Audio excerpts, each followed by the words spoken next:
नमस्ते बच्चों, मैं हूं खुशबू चौधरी और हम पढ़ेंगे कक्षा 6 की सामाजिक विज्ञान का अध्याय 10 जो कि है आधारभूत लोकतंत्र।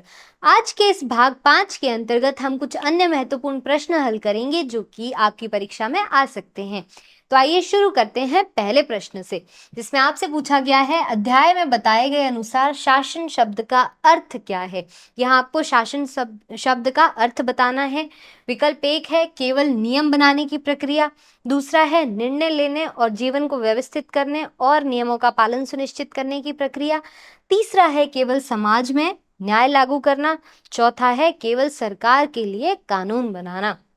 तो पहला विकल्प गलत है, तीसरा भी गलत है कि केवल समाज के अंदर न्याय लागू करना, चौथा है सरकार के लिए कानून बनाना। यहाँ पर सरकार के लिए कानून नहीं बनाए जाते बच्चों, लोगों के बीच में सामंजस्य बनाए रखने के लिए कानून बनाए जाते हैं। तो विकल्प ब इसका सही उत्तर है कि निर्णय लेने, जीवन को व्यवस्थित करने और नियमों का पालन सुनिश्चित करने की प्रक्रिया क्या कहलाती है? शासन कहलाती है।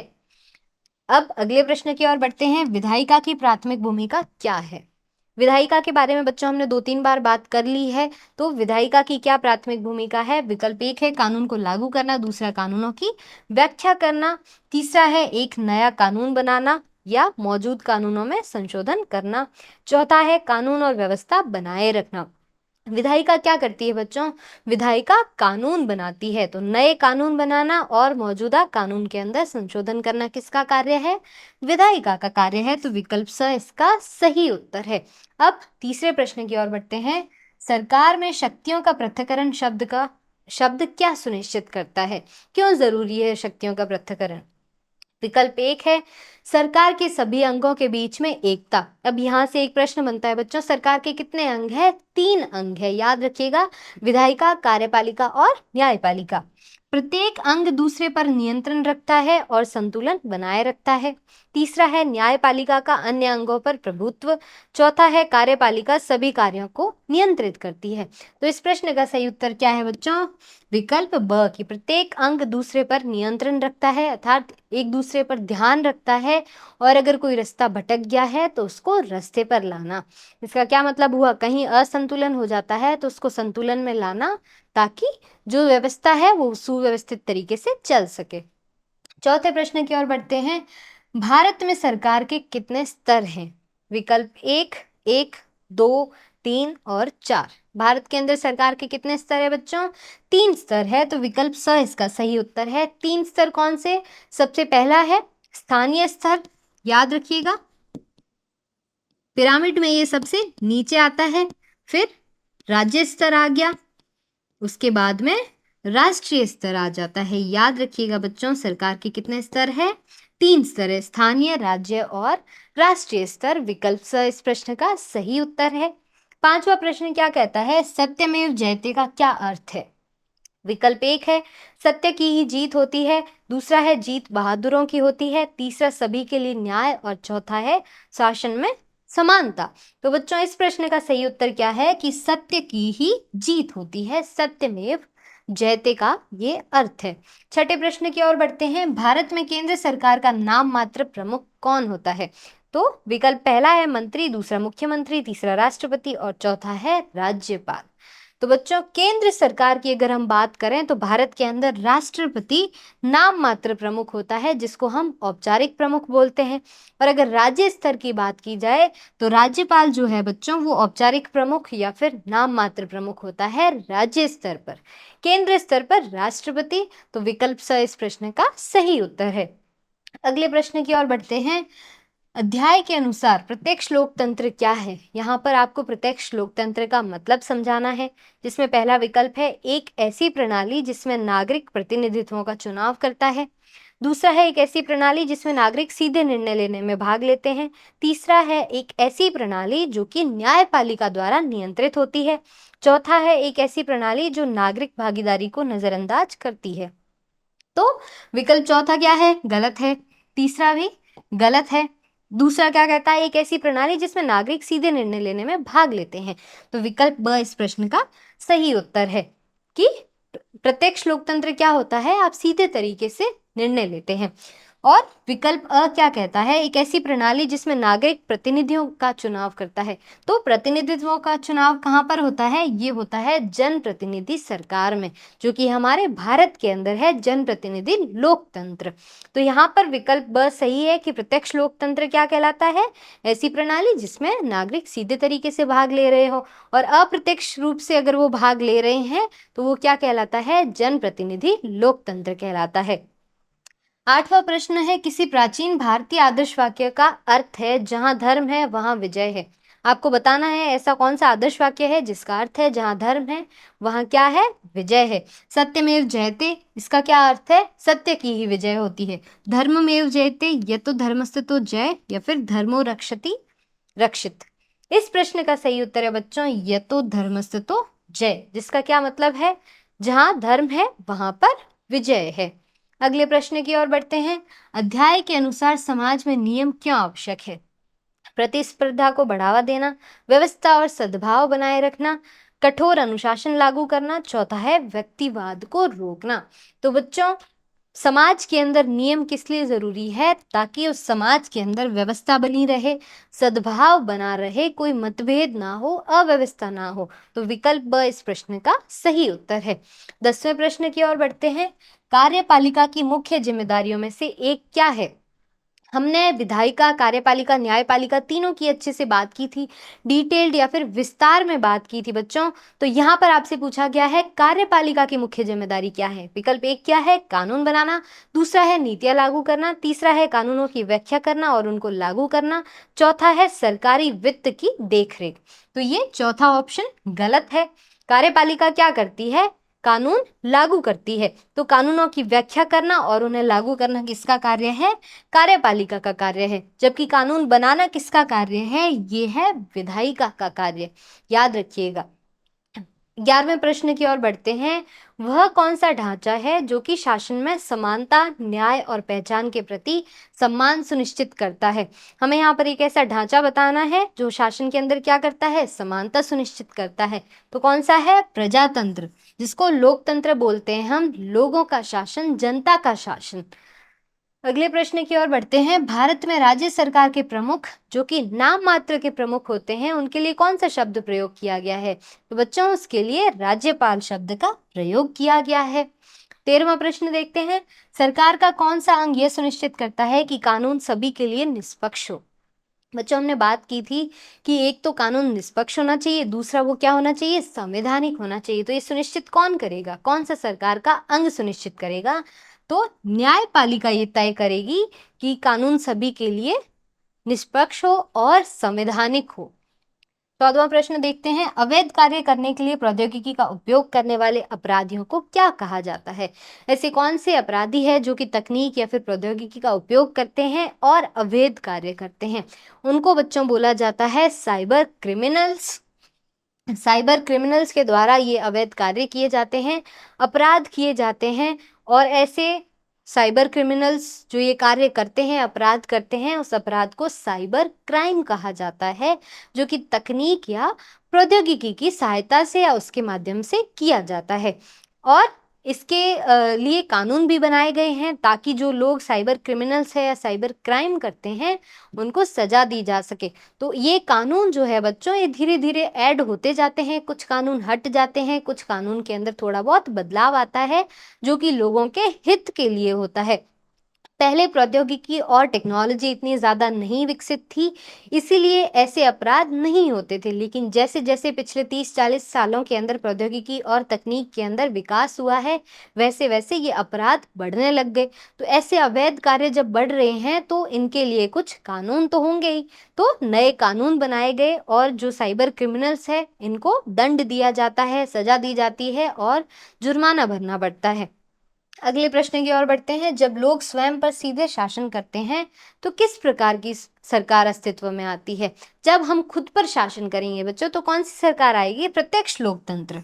जैसा कि हमने उदाहरण लिया था पिकनिक वाला, कि पिकनिक जाना है या नहीं जाना है, तो हमने वोट किया, हाथ खड़े कर कर हाँ वालों ने वोट किया और जो बैठे रहे उनका वोट क्या था, ना था। तो ये क्या हुआ, प्रत्यक्ष लोकतंत्र हुआ कि क्लास के बच्चों ने तय किया कि उनको पिकनिक जाना है या फिर नहीं है। तो प्रत्यक्ष रूप से उन्होंने निर्णय लिया है अपना। अगले प्रश्न की ओर बढ़ते हैं। भारत के सर्वोच्च न्यायालय का आदर्श वाक्य क्या है बच्चों?